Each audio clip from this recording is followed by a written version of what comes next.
बाबा जी की प्यारी साध संगत जी राधा स्वामी जी। संगत जी बाबा जी कहते हैं, सफर में धूप है तो छाव भी मिलेगी, जो चलते रहेंगे उन्हें राह भी मिलेगी। संगत जी आज की साखी एक किसान की बेटी की है, जिसे उसकी सौतेली माँ ने एक जंगल में बेसहारा छोड़ दिया। संगत जी आज साखी बहुत सुंदर है, कृपा इसे अंत तक जरूर सुने और कमेंट बॉक्स में राधा स्वामी जी जरूर लिखें। संगत जी, एक बार की बात है, किसी गांव में चंदन नाम का एक किसान रहता था। उसकी शादी को कई वर्ष बीत चुके थे, लेकिन उसके यहाँ कोई संतान नहीं हुई थी। अंततः उसने बच्चा पाने की आस में दूसरी शादी कर ली। कुछ समय बाद सद्गुरु की दया से उसकी दूसरी पत्नी के गर्भ से एक बेटी का जन्म हुआ। वो नन्ही परी जैसी सुंदर बच्ची थी। किसान ने उसे पाकर सद्गुरु का धन्यवाद किया और वो अपनी पत्नी व बेटी के साथ बेहद खुश था।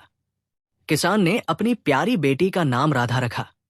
अब किसान अपनी दूसरी पत्नी से बहुत अधिक प्रेम करने लगा, परंतु उसकी पहली पत्नी को ये सब सहन नहीं हो रहा था। वो किसान की बेटी को फूटी आंख भी नहीं देख सकती थी। जब बच्ची कुछ महीने की हुई तो अपनी तोतली जुबान से पापा पापा पुकारने लगी। ये सुनकर किसान की पहली पत्नी के हृदय में ईर्ष्या और द्वेष की अग्नि धधक उठी। धीरे धीरे वो बच्ची की दुश्मन बन चुकी थी। राधा की मां दिन भर घर के कामकाज में व्यस्त रहती थी, जबकि पहली पत्नी किसान के साथ खेतों में हाथ बटाती थी। एक दिन किसान की पहली पत्नी खेतों में सब्जियां तोड़ने के लिए जा रही थी। तभी उसकी नजर आंगन में खेल रही राधा के ऊपर चली गई। उसने सोचा कि आज राधा घर पर अकेली है, क्योंकि उसकी मां बाजार गई हुई है। इस अवसर का लाभ उठाने के इरादे से वो राधा को अपनी गोद में उठाकर खेतों की ओर ले गई। उसने मन ही मन ठान लिया कि वो इस बच्ची को जंगल में छोड़कर आएगी, ताकि उसे जंगली जानवर खा जाए और उसे हमेशा के लिए इस बच्ची से छुटकारा मिल जाए। संगत जी, अपने निष्ठुर इरादे को पूरा करने के लिए वो बच्ची को खेतों से दूर एक घने जंगल में ले गई। वहां उसने बच्ची को जमीन पर फेंक दिया और बिना कोई दया दिखाए लौटने की तैयारी करने लगी। वो निर्दय स्त्री वहां से चली गई, जबकि मासूम बच्ची झाड़ियों में बेसहारा घूमने लगी। अभी वो बच्ची इतनी छोटी थी कि ठीक से चल भी नहीं पाती थी। संगत जी, कहते हैं कि बच्चे सद्गुरु का रूप होते हैं। वो नन्ही बच्ची अपने भले बुरे से अनजान रोते रोते वही झाड़ियों में सो गई। कुछ समय बाद जब उसकी आंख खुली तो वो अपने किसान पिता को पापा पापा पुकारने लगी और भूख के मारे बिलखने लगी। चलते चलते वो जंगल के और अंदर चली गई। वहां एक बड़े से वृक्ष पर एक बंदरिया अपने बच्चों के साथ रहती थी। उसी पेड़ के दूसरी ओर एक छोटी सी कुटिया थी, जिसमें एक साधु बाबा रहते थे। उस समय साधु बाबा भिक्षा मांगने के लिए बाहर गए हुए थे। बंदरिया साधु बाबा के साथ रहती थी और वे उसका पूरा ख्याल रखते थे। जब बंदरिया ने मासूम बच्ची के रोने की आवाज सुनी तो वो तुरंत दौड़ी और बच्ची को अपनी गोदी में उठा लिया। बच्ची माँ माँ पुकारते हुए रो रही थी। बंदरिया ने जल्दी से पेड़ों के कुछ फल तोड़े और उनका रस उस बच्ची को पिलाया। बच्ची ने रस पीकर थोड़ा आराम महसूस किया। बंदरिया ने मां की तरह बच्ची को दुलार देना शुरू कर दिया। वो कभी उसकी जुएं निकालती तो कभी उसके गालों को छूकर स्नेह जताती। धीरे धीरे बच्ची को भी मां जैसी ममता का एहसास होने लगा। वो बंदरिया की गोद में चैन से सो गई। इस तरह बंदरिया उस मासूम बच्ची का एक मां की तरह ध्यान रखने लगी। वो उसकी भूख, प्यास और हर जरूरत को एक मां की भांति पूरी कर रही थी। इसी बीच साधु बाबा, जो भिक्षा के लिए बाहर गए हुए थे, वापस लौटने वाले थे। जब साधु बाबा भिक्षा मांगकर अपनी कुटिया में लौटे तो उन्होंने देखा कि बंदरिया अपनी गोदी में एक बेहद सुंदर और मासूम इंसानी बच्ची को लिए हुए हैं। ये दृश्य देखकर साधु बाबा अचंभित हो गए। उन्होंने तुरंत उस बच्ची को अपनी गोदी में लिया और कुटिया के भीतर चले गए। साधु बाबा ने बच्ची से उसका नाम पूछा, लेकिन वो इतनी छोटी थी कि बोल नहीं पाई। बाबा सोचने लगे कि ये नन्ही बच्ची आखिर कहां से आई है और किसकी है। फिर बाबा ने स्नेहपूर्वक उस बच्ची का लालन पालन करना शुरू कर दिया। उन्होंने उसका नाम नंदिनी रखा। अब नंदिनी रोज कुटिया से बाहर जाकर बंदरिया के बच्चों के साथ खेलती। वो बंदरिया भी उस बच्ची का मां की तरह ख्याल रखने लगी। कभी उसे फल का रस पिलाती, कभी अपना दूध और कभी कुटिया में पली गाय का दूध पिलाया जाता। समय बीतता गया और नंदिनी 6 वर्ष की हो गई। वो अब साधु बाबा को बाबा कहकर पुकारने लगी और बंदरिया को अपनी मां समझने लगी। आखिरकार वो उन्हीं बंदरिया के बच्चों के बीच पली बड़ी थी। साधु बाबा जब भजन सिमरन करते तो नंदिनी भी उनके पास बैठकर भजन सिमरन करने लगती। बाबा जब मंत्रों का उच्चारण करते तो वो भी मंत्रों को दोहराने की कोशिश करती। बाबा ने उसे अच्छे संस्कार और धर्म की शिक्षा दी थी। धीरे धीरे नंदिनी 16 वर्ष की हो गई और पहले से भी अधिक सुंदर दिखने लगी। जंगल के जानवर, पक्षी और वही बंदरिया उसके मित्र बन गए थे। बंदरिया रोज उसके लिए जंगल से सूखी लकड़ी इकट्ठा करके लाती और नंदिनी उनके लिए भोजन बनाती। एक दिन साधु बाबा ने नंदिनी से कहा, बेटी, मुझे दूसरे नगर में भिक्षा मांगने के लिए जाना होगा। मैंने तुम्हारे लिए कुटिया में सभी आवश्यक चीजों का इंतजाम कर दिया है। तुम्हें कहीं भी बाहर जाने की जरूरत नहीं। ये बंदरिया तुम्हारी देखभाल के लिए यही रहेगी। ये तुम्हारी मदद करेगी। जंगल से लकड़ियां और नदी से पानी लाकर देगी। बस तुम यही कुटिया में रहकर सद्गुरु का भजन सिमरन करना, भोजन पकाकर खाना और अपना ख्याल रखना। इतना कहकर साधु बाबा दूसरे नगर के लिए रवाना हो गए। अब नंदिनी और बंदरिया कुटिया में अकेले रह गए। नंदिनी अब साधु बाबा की भांति रोज कुटिया में बैठकर सद्गुरु का भजन सिमरन करने लगी। बंदरिया और उसके बच्चे उसके चारों ओर बैठकर मंत्रों को सुनते। शाम के समय नंदिनी ने भोजन तैयार किया और सुमिरन में व्यस्त हो गई। तभी बंदरिया के एक शरारती बच्चे ने सारा भोजन बिगाड़ दिया। जब नंदिनी सिमरन से उठी तो उसने देखा कि भोजन पूरी तरह खराब हो चुका है। ये देखकर वो बंदरिया के बच्चे से बोली, तुम बड़े नटखट हो। सारा खाना अकेले खा गए, दूसरों का जरा भी ख्याल नहीं किया। उसने हल्के से उसे डांटते हुए थपकी दी। इस पर बंदरिया का वो बच्चा गुस्सा हो गया और चूल्हे में जलती आग पर पानी डालकर बुझा दिया। ये देखकर नंदिनी परेशान हो गई। वो सोचने लगी, अब आग जलाना मेरे लिए बहुत कठिन होगा। मैं खाना कैसे बना पाऊंगी? बहुत देर तक वो आग जलाने की कोशिश करती रही, लेकिन सफल नहीं हो सकी। अंत में नंदिनी भूखी रह गई। उसके साथ ही बंदरिया और उसके बाकी बच्चों ने भी कुछ नहीं खाया। अब वो बंदरिया का बच्चा पछतावा कर रहा था कि उसने आग क्यों बुझा दी, जिससे सभी को भूखा रहना पड़ा। आखिरकार नंदिनी झोपड़ी से बाहर निकली। उसने दूर एक दूसरी झोपड़ी से उठता हुआ धुआं देखा। नंदिनी धुएं की दिशा में बढ़ी और उस कच्ची झोपड़ी तक पहुंच गई। झोपड़ी के अंदर एक भयानक राक्षसी बुढ़िया रहती थी। बुढ़िया का एक बेटा था जो खतरनाक नरभक्षी था। उसे इंसानों की गंध मिलते ही तुरंत पता चल जाता था। जब बुढ़िया ने नंदिनी को देखा तो उसके मुंह में पानी आ गया। वो मन ही मन नंदिनी को खाने के बारे में सोचने लगी। उसने बड़बड़ाते हुए कहा, काश इस समय मेरा बेटा घर पर होता तो वो इस लड़की को कभी यहां से जाने नहीं देता। उसने सोचा कि जब तक उसका बेटा नहीं आता वो इस लड़की को बातों में उलझाकर रोके रखेगी। बुढ़िया ने मीठी आवाज में पूछा, आओ बेटी, यहां कैसे आना हुआ? तुम कौन हो और कहां से आई हो? नंदिनी बोली, मैं बाबा की लाडली बेटी हूं। वे बहुत नेक इंसान हैं और इस समय दूसरे नगर में भिक्षा मांगने गए हैं। मैं घर पर अकेली हूं। एक शरारती बंदरिया के बच्चे ने चूल्हे की आग बुझा दी। आप कृपया मुझे थोड़ी आग दे दें ताकि मैं खाना बना सकूं। बुढ़िया ने कहा, बेटी, आग तो तुम्हें मिल जाएगी, पर बदले में तुम्हें मेरा एक काम करना होगा। मैं बूढ़ी और कमजोर हूं। मुझसे घर का काम नहीं होता। मेरा बेटा आने वाला है और उसे बहुत भूख लगी होगी। वहां बाजरे के दाने रखे हैं, तुम उन्हें चक्की में पीसकर आटा बना दो। नंदिनी ने तुरंत बाजरे को पीस दिया और बुढ़िया के पास जाकर बोली, अम्मा, मैंने आटा तैयार कर दिया है। अब मुझे आग दे दीजिए ताकि मैं अपने घर लौट जाऊं। बुढ़िया ने कहा, बेटी, तुम तो बहुत भली हो, लेकिन देखो ना मेरा घर कितना गंदा हो गया है। मुझसे सफाई नहीं होती। तुम तो जवान और हिम्मती हो, जरा घर की सफाई कर दो। नंदिनी ने झाड़ू उठाई और झटपट पूरे घर की सफाई कर दी। बुढ़िया बार बार बाहर का रास्ता देख रही थी और मन में सोच रही थी, आखिर मेरा बेटा अभी तक क्यों नहीं आया? आज उसे इतनी देर क्यों हो रही है?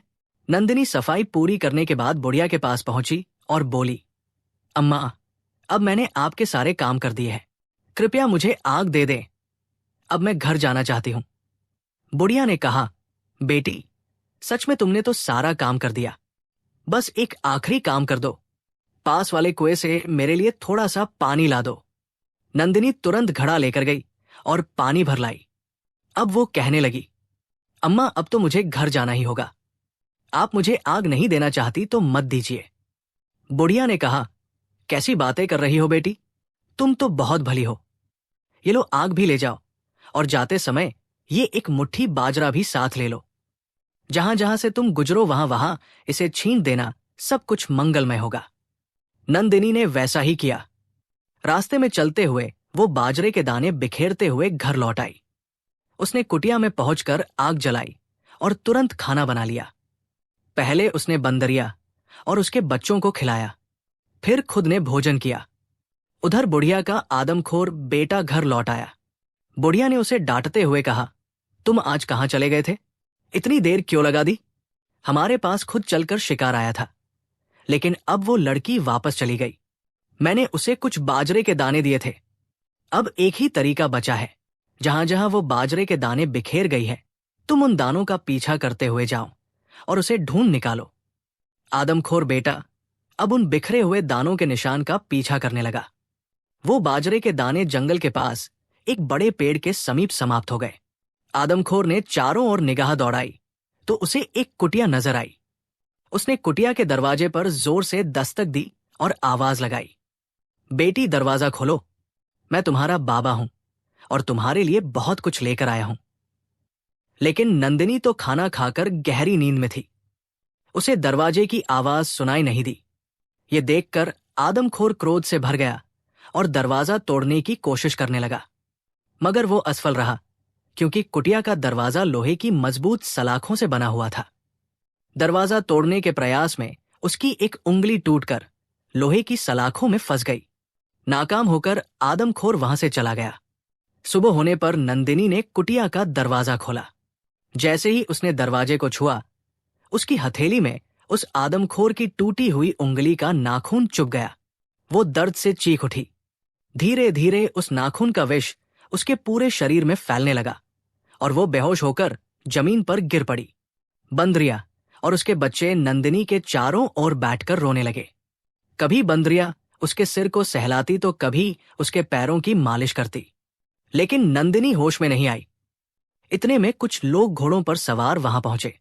उनमें एक राजा, उसके मंत्री और कुछ दरबारी थे जो शिकार करने के लिए निकले थे। राजा ने अपने मंत्री को आदेश दिया, यहीं पर तंबू लगाओ। राजा की नजर पास की कुटिया पर पड़ी।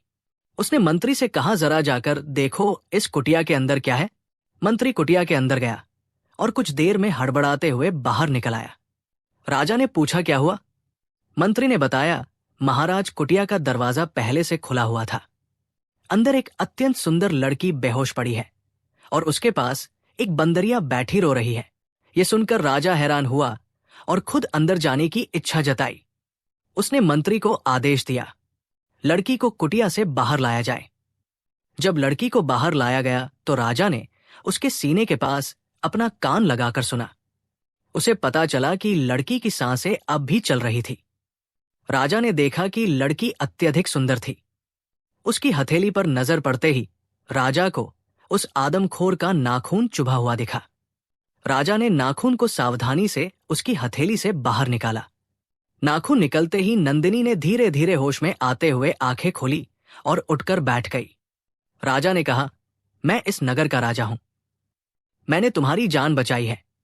अब तुम मुझे बताओ कि तुम कौन हो, यहां अकेली क्यों रह रही हो, और इस बंदरिया से तुम्हारा क्या संबंध है? ये तुम्हारे लिए बहुत रो रही थी। नंदिनी ने जवाब दिया, महाराज, मैं अकेली नहीं हूं। मैं एक साधु बाबा की बेटी हूं। ये बंदरिया मेरी बचपन की साथी है। मेरे बाबा भिक्षा मांगने गए हुए हैं और जल्द ही लौट आएंगे। राजा ने उसकी सुंदरता को देखते हुए कहा, तुम बेहद सुंदर हो। अगर तुम चाहो तो मैं तुम्हें अपने महल में ले जा सकता हूं। हम तुम्हारे बाबा को भी महल में बुला लेंगे और इस बंदरिया के लिए भी एक सुंदर कुटिया का प्रबंध करेंगे। यहां जंगल में तुम्हारा अकेले रहना ठीक नहीं है। नंदिनी ने राजा की बात मान ली। जब राजा, नंदिनी और बंदरिया महल पहुंचे तो राजा की मां ने अपने बेटे से कहा, बेटा, तुम इस लड़की को किस रिश्ते से यहां लेकर आए हो? लोग इस पर बातें करेंगे। तुम्हें इसके साथ विवाह कर लेना चाहिए ताकि इसकी इज्जत और मानसान बना रहे। कुछ ही दिनों में राजा और नंदिनी का विवाह संपन्न हो गया। अब नंदिनी राजा की रानी बन चुकी थी और अपने नए जीवन में प्रसन्नता से रहने लगी। उस राजा की पहले से भी एक रानी थी, लेकिन अब उसे नंदिनी से गहरा प्रेम हो गया था।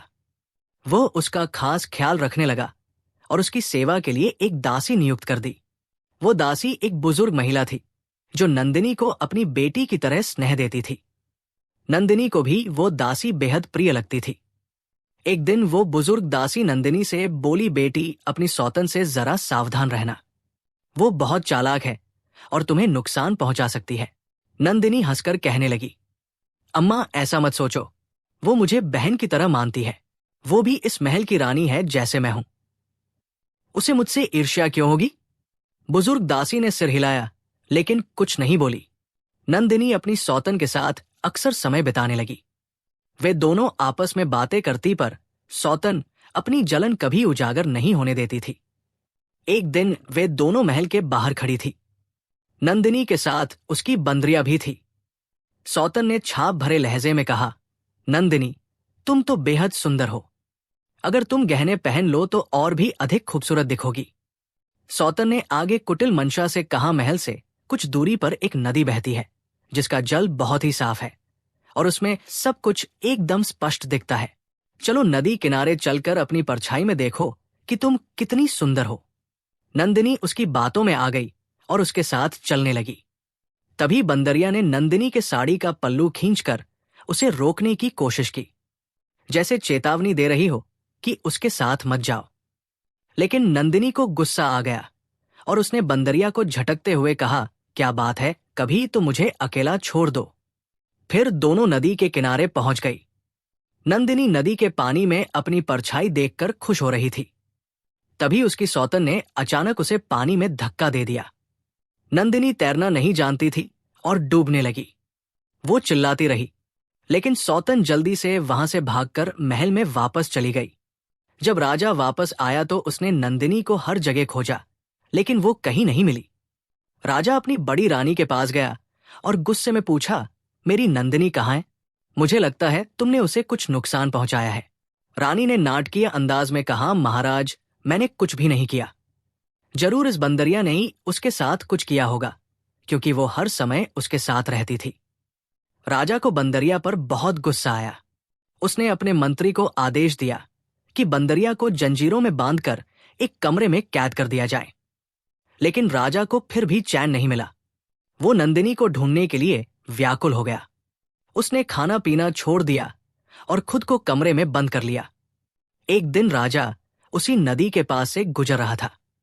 उसने देखा कि नदी के किनारे कमल जैसा एक बड़ा सुंदर फूल खिला हुआ है। जब उसकी नजर उस फूल पर पड़ी तो उसे उसमें नंदिनी का चेहरा दिखाई दिया। राजा फूल के पास गया और उससे बातें करने लगा। तुम मुझे मेरी नंदिनी की याद दिला रहे हो। वो भी तुम्हारी तरह ही कोमल और सुंदर थी। पता नहीं वो अब कहाँ है। इसके बाद राजा रोज उस फूल के पास बैठकर अपना मन बहलाने लगा। वो उससे बातें करता और अपनी पीड़ा साझा करता। जब बड़ी रानी को इस बात का पता चला तो वो फिर से ईर्ष्या से भर उठी। उसने एक सैनिक को बुलाकर आदेश दिया, जो कमल जैसा बड़ा फूल नदी के पास उगा है, उसे जड़ से काट डालो। सैनिक ने वैसा ही किया। अगले दिन जब राजा नदी के किनारे पहुंचा तो उसने देखा कि फूल गायब था। सैनिक ने उसे उखाड़ कर दूर फेंक दिया था, लेकिन उसी जगह पर एक सेब का पौधा उगाया था। वो पौधा बहुत सुंदर था और उस पर छोटे छोटे मनमोहक फूल खिले थे। कुछ समय बाद उस पेड़ पर एक बड़ा सा सेब लग गया, जो साधारण सेबों से बहुत बड़ा था। उसकी चर्चा दूर दूर तक फैल गई। लोग उसे देखने के लिए आते थे, लेकिन कोई भी उसे तोड़ नहीं सकता था, क्योंकि वो राजा के अधिकार क्षेत्र में था। इधर किसान ने अपनी पहली पत्नी को काफी पहले ही घर से निकाल दिया था। उसने और उसकी दूसरी पत्नी ने अपनी बेटी का नाम राधा बड़े प्यार से रखा था। मगर राधा के खोने के बाद वे दोनों हर समय उसकी याद में रोते रहते थे। भगवान ने उन्हें एक बेटा भी दिया था, लेकिन राधा की कमी उनके दिल से नहीं जाती थी। एक दिन किसान की पत्नी खेतों में काम करने जा रही थी।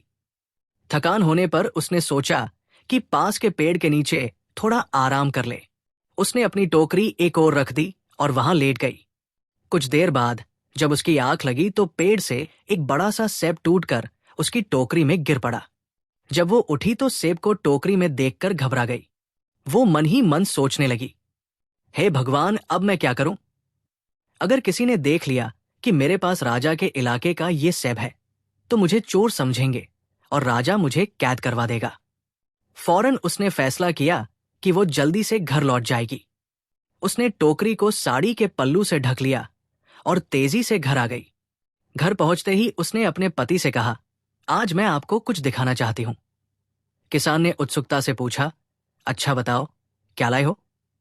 पत्नी ने पूरी घटना सुनाई और टोकरी से पल्लू हटाया, लेकिन वहां सेब के बजाय एक नन्ही सी बच्ची बैठी हुई थी। ये देखकर दोनों पति पत्नी खुशी से झूम उठे। किसान की पत्नी ने जल्दी से बच्ची को टोकरी से बाहर निकाला और कहा, ये कितनी प्यारी बच्ची है, मैं इसे जरूर पालूंगी। जैसे ही उन्होंने बच्ची को जमीन पर बैठाया, वो देखते ही देखते एक जवान लड़की में बदल गई। उधर साधु बाबा जब अपनी कुटिया में लौटे तो उन्होंने देखा कि ना नंदिनी थी और ना ही बंदरिया। ये देख वो पागलों की तरह अपनी नंदिनी को ढूंढने के लिए पूरे जंगल में भटकने लगे। नंदिनी उनकी दुलारी बेटी थी जिसे उन्होंने बड़े लाड़ प्यार से पाला था, मगर उन्हें वो कहीं नजर नहीं आई। आखिरकार नंदिनी की खोज करते करते साधु बाबा राजा के महल तक पहुंच गए। जब राजा ने उन्हें देखा तो वो तुरंत उठ खड़ा हुआ और बोला, बाबा कहिए, मैं आपकी क्या सेवा कर सकता हूं? साधु बाबा ने पूरी घटना सुनाई कि कैसे वो अपनी बेटी को जंगल में बंदरिया की देखभाल में छोड़कर भिक्षा मांगने गए थे, मगर जब लौटे तो नंदिनी वहां नहीं थी। राजा ये सुनकर चौंक गया, क्योंकि उसे अब समझ आ चुका था कि उसकी पत्नी नंदिनी दरअसल उसी साधु बाबा की बेटी थी। राजा ने बाबा को पूरी कहानी बताई। ये सुनकर बाबा अचंभित रह गए और बोले, मेरी बेटी नंदिनी इतनी आसानी से नहीं मर सकती। मैंने उसे शक्तिशाली तंत्र मंत्र और ज्ञान सिखाया था। वो अपनी सुरक्षा खुद कर सकती है। कोई भी दुष्ट ताकत उसे नुकसान नहीं पहुंचा सकती। अगर किसी ने कोशिश भी की तो वो किसी ना किसी रूप में जीवित लौटेगी, चाहे इंसान के रूप में या किसी फल के रूप में, जब तक यमराज का आदेश ना हो। कोई भी मेरी बेटी की जान नहीं ले सकता। राजा ने बाबा को महल में एक विशेष कक्ष दिया जहां वे अपनी शक्तियों का उपयोग करके ध्यान लगा सकते थे। साधु बाबा ने ध्यान करते हुए देखा कि बंदरिया कहीं कैद में रो रही है। उन्होंने तुरंत राजा से कहा कि बंदरिया को आजाद करवाया जाए। जैसे ही बंदरिया को रिहा किया गया, वो राजा के कपड़ों को पकड़कर खींचने लगी, मानो कुछ बताना चाहती हो। राजा को गुस्सा आया, मगर बाबा ने राजा को शांत करते हुए कहा, ये बेजुबान कुछ महत्वपूर्ण संकेत दे रही है, इसे समझाने दो। बंदरिया राजा को खींचती हुई एक किसान के घर के दरवाजे तक ले गई। वहां पास में एक कुआं था जहां एक लड़की पानी भर रही थी। राजा ने ध्यान से देखा तो वो लड़की नंदिनी जैसी दिखी। राजा तुरंत लड़की के पास गया, लेकिन तब तक वो घर के अंदर जा चुकी थी। राजा के पास खड़ी बंदरिया किसान के दरवाजे को जोर जोर से पीटने लगी।